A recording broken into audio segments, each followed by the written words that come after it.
Hey everyone, my name is Yaakov Sash. I am the founder and CEO of Novospir. Today I'm excited to talk to you about what I'm calling Verve Coding. So you probably heard a lot about vibe coding, and I'm not here to knock vibe coding. It can be wonderful, very cool, but it's not for everyone, especially if you have a dev background.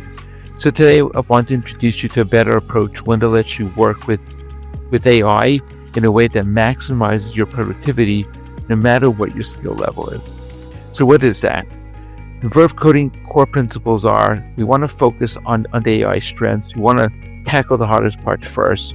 We're not using AI to fix the code line by line, even function by function. You want it to do and to write as much code as possible, to give it the requirements, give it your prompts that you want to tackle the biggest pieces first and the most difficult pieces first. And the parts where you're taking obviously the most time. So this is changing the game. We're no longer looking at AI to do, it's like a grammar checker. Right? We're not looking to fix your grammar. We're looking to rewrite. If you're writing an article, you dump everything to the AI, tell it, okay, write me the first draft. And then you fix it up. That's what we're doing here as well, to code. But guide actively. You are the boss. The AI is not in control, you are.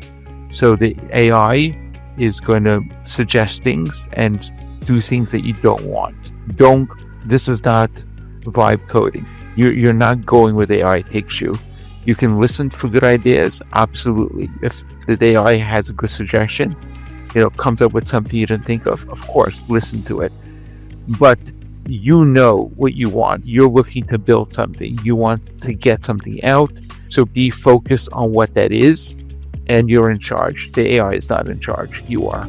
Trust but verify. The AI is not perfect. Doesn't know everything, obviously. It doesn't know all your requirements. You may be building up things module by module. So you want to, whatever the AI does, you want to check it. Right? You want to make sure the AI is doing it right. And I have ChatGPT up on my desk, so we'll talk about in another video what specific tools I'm using. But I do cross-check the tools against each other. So different AI tools will come with different suggestions, and you have to decide which is better. But you want to make sure that it's the right code, and you want to definitely don't trust whatever the AI says. Right? Next, you want to push the limits, right? But you're always evolving in the sense of that today the AI may fail at something, but doesn't mean that tomorrow it's going to fail again. So don't get into the mindset, I tried that once with AI, it didn't work, it's never going to work. We've come so far in so little amount of time that what we can do today was not possible a year ago with the current tools that we're getting with AI. So there's so much that was not possible.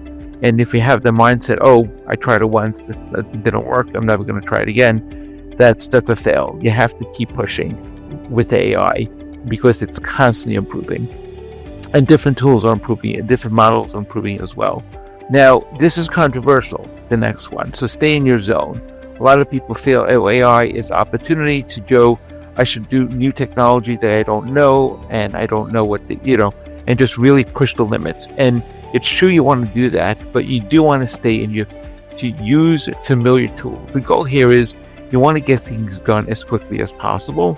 Once you have something working, you can have another project to convert into the latest technology or something cooler or better. You can so you have one project where you're writing the core, whatever product you're building, and then you have another project which you clean up the UI, you make it faster, better, prettier. But for maximum effort, you want to focus on a tool that you're familiar with, so you can see when the AI goes wrong. You can see what you can check the AI. If you don't know what the AI is doing, yes, it's still doable, but you definitely will lose time. So you definitely want to be in your comfort zone to use technologies and languages that you know. And the better you know it, the more productive you'll be, because you will be able to, you'll see where the AI is going wrong right away, versus someone who doesn't know this technology would waste time spinning their wheels. So definitely you want to do this.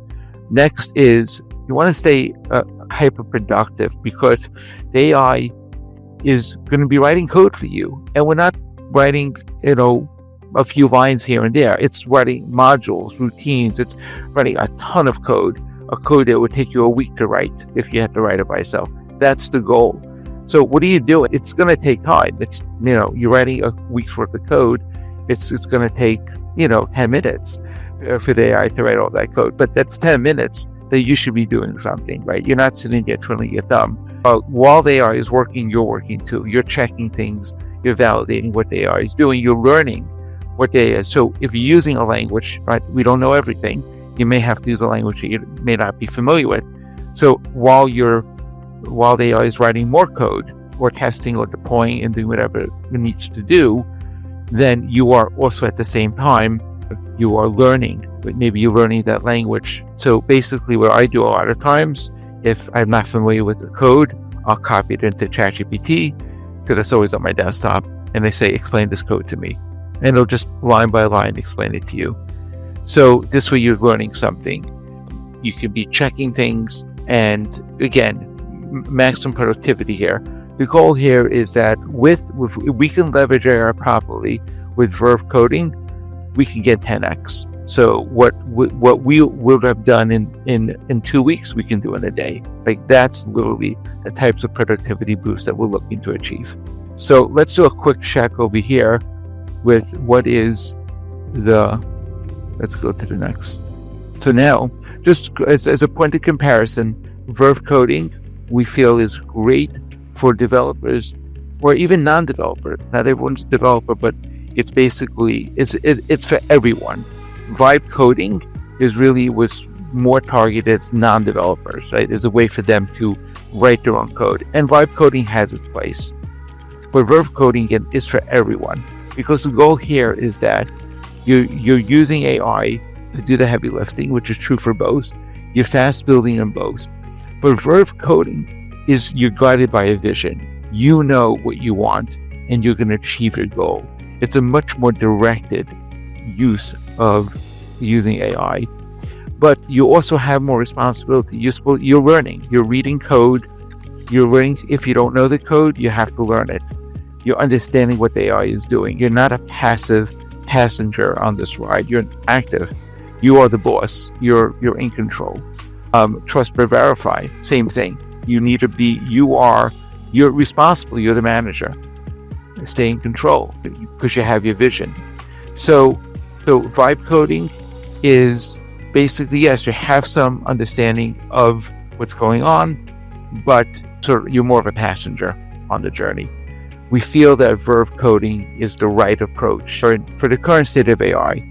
And as it evolves, of course, this may have to evolve as well. But we feel that this is the right place for now, where developers and even non-developers, where they need to be if they want to make use of this amazing technology. I'll be continuing this video series. In the next video, we'll be looking at which specific AI technology will help you implement Verve Coding. So please like, share, and subscribe, and I'll see you real soon.